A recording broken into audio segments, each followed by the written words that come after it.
Hello साथियों, स्वागत है आपका हमारे चैनल में। साथियों, आज हम भूगोल का एक सेकंड पार्ट लेके आए हैं। दोस्तों, पहला पार्ट अगर आपने नहीं देखा है तो आप पहले पार्ट को देख लीजिए। इसके अलावा आप हमारी प्लेलिस्ट चेक कर लिया कीजिए, वहाँ पर मैंने मैथ के भी कई वीडियो बना रखे हैं। पूरी मैथ वहाँ पे कंप्लीट करने वाले हैं। तो चलिए दोस्तों, ये आपकी नस्ते नाबूद सीरीज, यानी कि अगर किसी भी एग्जाम में भूगोल आएगा तो इस सीरीज से बाहर नहीं जाएगा। ठीक है, तो चलिए दोस्तों, आज स्टार्ट करते हैं। इसी के अंतर्गत ब्रह्मांड की उत्पत्ति और सौरमंडल की उत्पत्ति कैसे हुई, तो चलिए इसके बारे में जान लेते हैं। इससे पहले दोस्तों, मैंने पिछले वीडियो में कुछ बताया था, जो मैंने पूरा पढ़ाया था उसमें मंदाकिनी के बारे में एक दो पॉइंट छूट गए थे, वो मैं अभी कवर कर लेता हूँ। उसके बाद अपना ब्रह्मांड और ये जो तुम्हारा सौरमंडल की उत्पत्ति स्टार्ट करते हैं। और दोस्तों, आपको बताना चाहूंगा, अभी तक आपने हमारे चैनल को सब्सक्राइब नहीं किया है, प्लीज चैनल को सब्सक्राइब कर दें और उसके बाद जो बेल आइकन है उस पर भी क्लिक करके ऑल कर दें, जिससे हमारी नई वीडियो अपलोड हो उसकी जानकारी आप तक आसानी से पहुंच जाए। तो चलिए दोस्तों, यहाँ पे देख लो। सबसे पहले मैंने आपको बताया था कि जो ये मंदाकिनी है, हमारी मंदाकिनी का नाम क्या है, दुग्ध मेखला या आकाश गंगा या मिल्की वे है। ठीक है, और ध्यान दो, मंदाकिनी के केंद्र को हम बेल्ज कहते हैं, जो कि मैंने आपको पिछली वीडियो में पहले ही बताया था कि बेल्ज में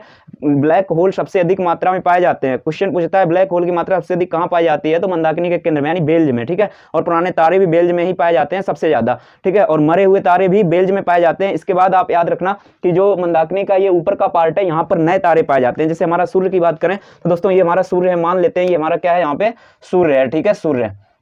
अब ये सूर्य जो है, सूर्य के इस प्रकार से ये दोस्तों ये उपग्रह ग्रह हैं, और ग्रह इस सूर्य का चक्कर लगा रहे हैं, बात समझ आ रही होगी। और इस मंदाकिनी में लगभग 100 अरब तारे हैं। अब ध्यान दो, इस सूर्य के इधर साइड में ये इस प्रकार से बेल्ट बनी हुई है, ये तारे हैं लगभग 27 तारे। ये 27 तारों को हम कहते हैं नक्षत्र। और दोस्तों, इन्हीं नक्षत्र के हिसाब से ही हमारा ज्योतिष चलता है। ध्यान देना, ये 27 तारे जो है, ये 27 तारे 12 महीने में ये सूर्य इन्हें आगे पीछे करता रहता है। ठीक है, यानी एक महीना में 2.25 तारा को आगे पीछे कर देता है सूर्य। इस बात को याद रखना। इसके अलावा देखो, आगे एक बेल्ट और मिलेगी। इस बेल्ट को हम कहते हैं, इसे कहते हैं तारामंडल। ठीक है, तारामंडल जो है, इनकी संख्या कितनी है पूछी जाती है, 89 है, याद रखना। इसके अलावा आपको और क्वेश्चन बताते हैं, मैं फटाफट क्वेश्चन बता देता हूँ, रिपीट करा देता हूँ। देखो, सबसे पहले सूर्य की दूरी यहाँ पे केंद्र से कितनी है, 30,000 प्रकाश वर्ष की दूरी है। एक प्रकाश वर्ष बराबर मैंने पहले भी बताया था 9.46 गुना 10 की घात 15 मीटर। और प्रकाश वर्ष जो है दूरी का मात्रक है। वैसे दूरी का मात्रक एक और है जो सबसे बड़ा होता है, जिसका नाम है प्रपार्षेक। ठीक है, पार्षेक बराबर मैंने बताया था, एक पार्षेक बराबर होता है 3.26 गुणे प्रकाश वर्ष। ठीक है, यानी 3.25 प्रकाश वर्ष के लगभग होता है।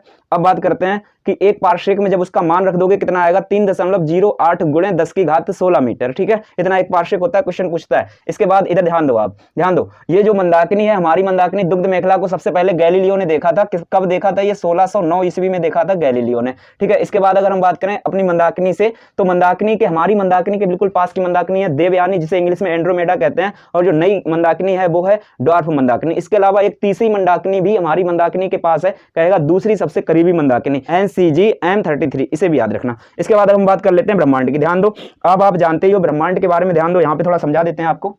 ठीक है, ये बाद में समझाएंगे, पहले ब्रह्मांड समझ लो। ब्रह्मांड जो है, अभी वर्तमान में, मैंने पिछली बार आपको बताया था ब्लैक होल के बारे में, ब्लैक होल का बहुत ज्यादा घनत्व होता है, उसके बारे में मैंने पहले बता दिया था। अब जो दोस्तों ब्लैक होल होता है, उसका भी एक तरह से बाप समझो। ठीक है, उसका बाप एक प्रकार का एक गोला था, और ये आज से लगभग 13.7 अरब वर्ष पहले एक गोला था, जिसमें द्रव्यमान अनंत था और उसका दाब अनंत था, सब कुछ अनंत था। ठीक है, और उसका हो गया विस्फोट, यानी वो फट गया, और उस जो फटा था उसे कहा जाता है बिग बैंग, और हिंदी में कहो तो महाविस्फोट। ठीक है, महाविस्फोट कहा गया था। और इस थ्योरी को दिया किसने था, जॉर्ज लेमेंतेर थे, जो बेल्जियम के एक पादरी थे। ठीक है, उन्होंने ये सिद्धांत दिया था। अब ध्यान दो, जो ये मान लो गोला था पहले, और ये एकदम फटा। ठीक है, ये देखो फट गया, और जब ये फटा तो इसके छिछड़े कहीं पे गिरे होंगे ना, इस प्रकार से ऐसे छिछड़े बन गए। ये छिछड़े कितने बने, लगभग 100 अरब। कितने बने, 100 अरब। और यही जो 100 अरब छिछड़े बने, यही अभी वर्तमान में जो मंदाकिनियां हैं 100 अरब वही हैं ये। ठीक है, और एक मंदाकिनी में 100 अरब तारे, ठीक है, 100 अरब तारे होते हैं। और ध्यान दो, और आप जानते हो एक तारा जो होता है उसका अपना खुद का सौर मंडल है, और उसी सौर मंडल में हमारी एक पृथ्वी है। इतनी बात समझ आ गई होगी। आगे देखो, अच्छा, और थोड़ा सा यहाँ पे कुछ फैक्ट यहाँ पे जो हैं, इन्हें आपको भी मैं दिखा देता हूँ। इसके अलावा एक बात और याद रखना, अब जो ये छितड़े हुए थे, ये छितड़े क्या हो रहा है कि दूर जा रहे हैं, ये दूर जा रहे हैं। ये कैसे पता चला हमें, ये एक वैज्ञानिक थे जिसका नाम था हब्बल ने बताया था। ठीक है, याद रखना, उन्होंने बताया था कि ब्रह्मांड प्रसारित हो रहा है, ये बात बताई थी हब्बल ने। ठीक है, तो हब्बल के नाम से एक टेलीस्कोप छोड़ा गया था 1990, 24 अप्रैल 1990 को, हब्बल टेलीस्कोप, और जो हमारी पृथ्वी से लगभग 550 किलोमीटर की ऊंचाई पे है, और पृथ्वी का चक्कर लगा रहा है, और दूर दूर से फोटो को खींच कर दे रहा है। तो जैसे देखो, जो तारे होते हैं वो चक्कर लगा रहे होते हैं अपनी मंदाकिनी का, है ना, तो वो उसकी लोकेशन को देखा किसने, टेलीस्कोप ने, और वही बता रहा है कि उस हिसाब से अंदाजा लगाया गया कि ये तारे हैं जो दूर बढ़ रहे हैं, यानी कि ब्रह्मांड का प्रसार हो रहा है, या फिर कह सकते हो बढ़ रहा है। ठीक है, अब देखो अब क्या हुआ कि वैज्ञानिकों का एक मत और है, इस बात को याद रखना, इंपॉर्टेंट क्वेश्चन है, पूछा जाता है। तो ये जो फटा था ना गोला, इस प्रकार से ये छिछड़े हो गए और ये छिछड़े एक बार ये जो फैल चुके हैं ना, इसे कहा जाता है महाविस्फोट या बिग बैंग, ठीक है। लेकिन एक समय ऐसा आएगा, वैज्ञानिकों का मत है कि ये सारे छिछड़े या कह सकते हो पूरा ब्रह्मांड फिर से इसी गोले में समाएगा, ठीक है। जब ये समाएगा इसे कहा जाएगा सुपर क्रंच, ठीक है, सुपर क्रंच। और दोस्तों जितना मैंने पॉइंट बताए हैं सारे मैंने यहाँ पे लिख दिए हैं शॉर्ट में, आप देख लेना, यहाँ पे स्क्रीनशॉट ले सकते हो। देखो मैं बता देता हूँ, ये मैंने बता दिया है आपको, महाविस्फोट बिग बैंग की घटना आज से लगभग 13.7 अरब वर्ष पूर्व हुई थी और जॉर्ज लेमेंतर जो बेल्जियम के पादरी थे, इन्होंने दिया था 1967 में। ये 19 इन्होंने जो बताया था, ये बताया था 1894 में, ठीक है, 1894 में, याद रखना, 1894 और 96 में बताया था। और उसके बाद 1967 में रॉबर्ट वेगनर ने इनकी जो बात इन्होंने बताई थी उसका सपोर्ट किया था। और वैज्ञानिकों का मत है, ये चीज मैं बता दिया हूं, यहाँ पे देखिए, ये सुपर क्रंच हो जाएगा, जब ये इकट्ठा हो जाएगा क्या हो जाएगा, सुपर क्रंच हो जाएगा। ये आपको ब्रह्मांड की उत्पत्ति के बारे में मैंने बता दिया, ठीक है। अब बात करते हैं हम लोग अपने सौर मंडल की, ठीक है। देखिए दोस्तों, जो सौर मंडल है हमारा, कुछ साथियों को नहीं पता होगा, आपको बता देता हूं। जो हमारा सूर्य है इस प्रकार से, और सूर्य के जो 8 ग्रह हैं इस प्रकार, बुध शुक्र पृथ्वी मंगल बृहस्पति शनि अरुण वरुण, है ना, 8 ग्रह हैं। कौन कौन से, बुध शुक्र पृथ्वी मंगल बृहस्पति शनि अरुण वरुण, ठीक है। ये छोटे वाले मिटा देते हैं। अब ध्यान दो, इसके अलावा इसमें बहुत सारे क्षुद्र ग्रह हैं, धूमकेतु हैं, उल्का पिंड हैं, और यहाँ पे एक बेल्ट पड़ेगी, एक आगे बेल्ट पड़ेगी। ये सारा का सारा ये क्या करता है, सूर्य का चक्कर लगाता है। ये पूरा जो है ये इसी को हम लोग कहते हैं सौर मंडल, ठीक है। अब सौर मंडल की उत्पत्ति के बारे में सबसे पहले हम समझ लेते हैं हम लोग ड्यूल स्टार थ्योरी। ये दी थी चैम्बरलिन ने और जीन्स ने, इन दोनों ने अलग अलग दी थी, अलग अलग इनकी थ्योरी समझ लेते हैं। चैम्बरलिन ने क्या कहा था, इन्होंने कहा था कि ये सूर्य तो भाई पहले से ही था, एक है ना सूर्य था, और इसके अलावा एक तारा और था। इन्होंने कहा इसके अलावा एक तारा और था, दूसरा तारा जो था, ये तारे ने इस सूर्य को अपने गुरुत्वाकर्षण बल के कारण इसे खींचा, अपनी ओर खींचा, इस प्रकार से इसे खींचा। और जब इसे खींचा तो इस सूर्य का ही कुछ पार्ट अलग हो गया, इस प्रकार से ये अलग हो गया, और यही जो पार्ट अलग हुआ इसी से बन गए ग्रह। ये बात इन्होंने बताई थी। बात समझ आ गई होगी। ये थ्योरी किसने दी, चैम्बरलिन ने। लेकिन समझो, ये जब अलग हो गए तो फिर इसका क्वालिटी सूर्य से तो मैच खाना चाहिए था, तो नहीं खाया क्वालिटी, तो इस वजह से इनका भी ये सिद्धांत फेल हो गया, ठीक है। इनका भी सिद्धांत फेल हो गया, नहीं मान्य हुआ। अब देखो इन जीन्स ने क्या बताया था, जीन्स ने ये बताया था, इन्होंने भी सेम ऐसे ही बताया, थोड़ा सा चेंजमेंट है, ध्यान दो। इन्होंने कहा कि पहले सूर्य तो था ही एक, ठीक है, और सूर्य के अलावा एक तारा और था, ठीक है, ये तारा। लेकिन समझो, ये तारे जो होते हैं ये तो मंदाकिनी के केंद्र का चक्कर काटते हैं, ठीक है, चक्कर काटते हैं। तो ये जो तारे आपस में चक्कर काटते हैं, सूर्य भी काटता था, ये भी काटता था। तो ये बोला कि ये जब पास आता था तो सूर्य को ज्यादा खींचता था इस प्रकार से, और जब ये दूर होता था तो ये कम खींचता था, पास होता था ज्यादा और दूर होता था कम, इस प्रकार से खींच रहा था। जो यही खींच खींच के इसने बहुत सारे टुकड़े बना दिए, और ये टुकड़े आगे चल करके ये अलग हो गए सूर्य से, ठीक है। ये जब अलग हो गए, यही आगे चलकर बन गए ग्रह। फिर से वही वाली बात आ गई कि भाई जब ये अलग हुए थे तो सूर्य से इसकी जो प्रकृति थी वो तो मैच खानी चाहिए थी, इसकी क्वालिटी इससे मैच खानी चाहिए थी, लेकिन नहीं खा रही थी। तो इस वजह से इन जीन्स का भी सिद्धांत फेल हो गया। अब देखो पास किसका हुआ था, डबल स्टार थ्योरी जो लिलिटन ने दिया था, ये वाला पास हो गया था। चलिए अब इसे भी समझ लेते हैं। तो चलिए साथियों अब देख लेते हैं जो तीसरा वाला यहाँ थ्योरी दिया था, डबल स्टार थ्योरी, ये दिया था लिलिटन ने। इन्होंने क्या बताया था, इन्होंने बताया था, ध्यान दो, डुअल है ये डबल है, अंतर याद रखना। इसमें इन्होंने बताया था कि भाई सूर्य तो एक था ही था, ठीक है, एक सूर्य था, इसके अलावा बोला इन्होंने कि एक तारा ये था और एक दूसरा भी तारा था, ध्यान देना, एक दूसरा तारा भी बताया था। इन्होंने कहा था कि दो अलग से तारे थे, एक तो सूर्य था, ठीक है। अब समझो, इन्होंने कहा ये तारा जो बड़ा तारा था, बड़ा तारा आपको मैंने बताया था पिछली वीडियो में, अगर आपको नहीं पता उसे एक बार जरूर देखना, बहुत काम की वीडियो है। ध्यान दो, मैंने कहा था आपको जो बड़ा तारा होता है चंद्रशेखर सीमा से ऊपर ऊपर का जो तारा होता है वो आगे चलकर अभिनव तारा बनता है, इंग्लिश में सुपरनोवा कहते हैं, और वो आगे चलकर न्यूट्रॉन तारा बनता है। न्यूट्रॉन तारा जब आगे सिकुड़ता है तब जाकर के ब्लैक होल बनता है, ये चीज बताई थी आपको मैंने, ठीक है। तो ये वाला तारा जो था वो बूढ़ा था, ये बन गया अभिनव तारा, ठीक है। ये कैसा था, बूढ़ा तारा था, और ये आगे चलकर बन गया भाई मेरे अभिनव तारा, ठीक है, अभिनव तारा। और अभिनव तारा में आप जानते हो क्या होता है, विस्फोट होता है। अब इसमें हो गया विस्फोट, ठीक है, ये विस्फोट हुआ तो इसके छिछड़े अलग अलग हो गए, इस प्रकार से ये छिछड़े जो हैं इस प्रकार से अलग अलग हो गए, ठीक है, ऐसे करके अलग अलग हो गए छिछड़े, समझ आ रही होगी बात।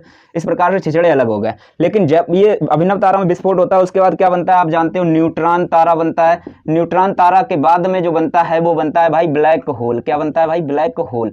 और बताया इन्होंने कि जब ये वाला जो इसका बीच का एरिया बचा था ना, वो जो ब्लैक होल बना था, वो ब्लैक होल जो है इस तारे को निगल गया, समझ रहे हो, इस तारे को निगल गया, और निगल के कहां चला गया, केंद्र में तो जाता ही है, मंदाकिनी के केंद्र में ब्लैक होल चले जाते हैं, ठीक है, और ये चला गया। ये चीज इन्होंने बताई थी। लेकिन अब समझो, और इन्होंने कहा था कि जो ये छिछड़े बचे थे इन्हीं से बन गए ग्रह, ठीक है, इसके जो छिछड़े थे वो बन गए ग्रह, तभी तो इसकी क्वालिटी और सूर्य से क्वालिटी से मैच नहीं खा रही थी, तो इस वजह से इनका ये सिद्ध हो गया, या कह सकते हो इनका मान लिया गया और ये सिद्धांत मान्य हो गया। लेकिन समझो, क्योंकि ये सबूत जो था बेचारा तारा यही चला गया, तो फिर तो इनका मान ही लिया जाएगा। अब आपको समझ आ गया होगा लिलिटन ने क्या दिया था, ये वाला सिद्धांत। लेकिन एक बात और समझो, इसी में ध्यान दो, आप जानते ही हो कि हमारे 8 ग्रह हैं, जिनमें से बड़े ग्रह 4 हैं और 4 छोटे हैं। जो बड़े बड़े हैं बृहस्पति, अरुण, वरुण वगैरह, शनि, ये सब बड़े हैं। ध्यान दो, अब इन्होंने बताया कि ये जो बाद में ये जो बचा था तो इसे इसने खाया, इसमें टकराव हुआ, तो ये यहाँ के जो तारे थे, सॉरी यहाँ के जो ये छिचड़ा था ना, छिचड़ा, इस वाला छिचड़ा को ये एकदम लपेट दिया और छोटे छोटे टुकड़ों में बट गया, ठीक है, छोटे छोटे टुकड़ों में बट गया।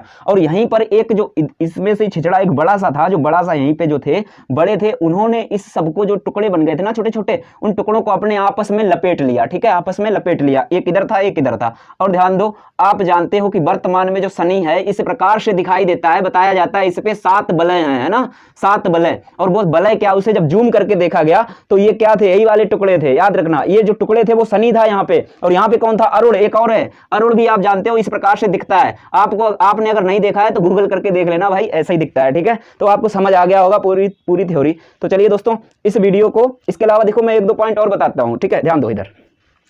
साथियों इसके अलावा देखो, तारों से संबंधित दो फैक्ट और याद रखना। यहाँ पे देखो एक आर्यन स्टार होता है। आर्यन स्टार दोस्तों ये 18 तारों का समूह होता है, और ये कैसा होता है, इसी को हंटर तारा भी कहा जाता है, ठीक है। ये इस प्रकार से होता है, आपको बता देता हूं मैं, एक आदमी जैसा बन जाता है और इस प्रकार से ये तारे का एक समूह होता है, ठीक है। और इसमें लगभग 18 तारे हैं और एक धनुष जैसा ये बना देता है, इस प्रकार से इसकी आकृति हो जाती है। तो इसे क्या कहते हैं, आर्यन स्टार या हंटर तारा। लेकिन क्वेश्चन यहाँ से क्या पूछता है, पूछेगा कि आर्यन स्टार के पास कौन सा तारा है, तो याद रखना साइरस या सीरियस, जो सबसे चमकीला तारा भी है, ठीक है। चलिए आगे ध्यान दो, एक सप्तऋषि से आपको याद रखना है कि जो सप्तऋषि की संख्या कितनी है, तो याद रखना 2, ठीक है। एक है बृहद सप्तऋषि, एक है लघु सप्तऋषि। जो बृहद सप्तऋषि और लघु सप्तऋषि से क्वेश्चन क्या आता है, लघु सप्तऋषि को हम लोग कहते हैं ऊर्सा माइनर और बृहद सप्तऋषि को कहते हैं ऊर्सा मेजर, ठीक है, ऊर्सा मेजर। अब ध्यान दो, जो लघु सप्तऋषि है उसके सामने पर ध्रुव तारा है, और जबकि जो तुम्हारा बृहद सप्तऋषि है उसके पीछे की ओर जो ध्रुव तारा है, ठीक है, ध्रुव तारा। तो ध्यान देना, क्वेश्चन पूछता है लघु सप्तऋषि के सामने पर कौन सा तारा है, तो याद रखना ध्रुव तारा। और ध्रुव तारा से क्वेश्चन और बनता है कि जो ध्रुव तारा है ये दिशा दिखाने का काम करता है। क्वेश्चन पूछता है हमारी पृथ्वी से ध्रुव तारा किस दिशा में दिखाई देता है, तो उत्तर में। ये कैसे हम समझा देते हैं, ध्यान दो, ये हमारी है मंदाकिनी और ये हमारा है, यहाँ पे क्या था, ये सूर्य था, और ये ध्रुव तारा इधर की ओर है। अब ये इस प्रकार से ही तो चक्कर लगाता है। अब भाई इस सूर्य के ऊपर में ये ध्रुव तारा है, और आप जानते हो ये पूरा चक्कर यहाँ से यहाँ तक ये लगाता है सूर्य, कितने 250 किलोमीटर प्रति सेकंड की गति से लगाता है। फिर भी 25 करोड़ वर्ष लग जाएंगे इस पूरे चक्कर को काटने में। तो ध्यान दो, ये भी तो लगाता होगा चक्कर, तो ये आगे बढ़ता है तो ये भी आगे बढ़ जाता है। इसलिए ये जो है, और हमारी जो पृथ्वी है इसका चक्कर लगा रही है सूर्य का ऐसे, तो इसकी तुलना में तो ये नीचे की ओर है, तो ये क्या हो गया, इसके दक्षिण में और इसके उत्तर में हमेशा ये ध्रुव तारा रहता है। तो क्वेश्चन पूछता है कि सूर्य से या पृथ्वी से ध्रुव तारा किस दिशा में है, तो ये है उत्तर दिशा में। तो साथियों मुझे लगता है आज की वीडियो आपको पसंद आई होगी, और दोस्तों इस वीडियो को थोड़ा शेयर कर दीजिए, जिससे ये चैनल आपका, यार मेरा चैनल नहीं है, ये आप ही का चैनल है, थोड़ा सपोर्ट करो भाई। जो आप चाहोगे उसी प्रकार का मैं, जो भी किसी भी टॉपिक में आपको प्रॉब्लम हो तो आप बता दीजिए, मैं अलग से वीडियो बना दिया करूंगा। और दोस्तों चैनल को थोड़ा सपोर्ट करो, ठीक है। चलिए मिलते हैं नेक्स्ट वीडियो में। वीडियो को अंत तक देखने के लिए बहुत बहुत धन्यवाद। जय हिंद।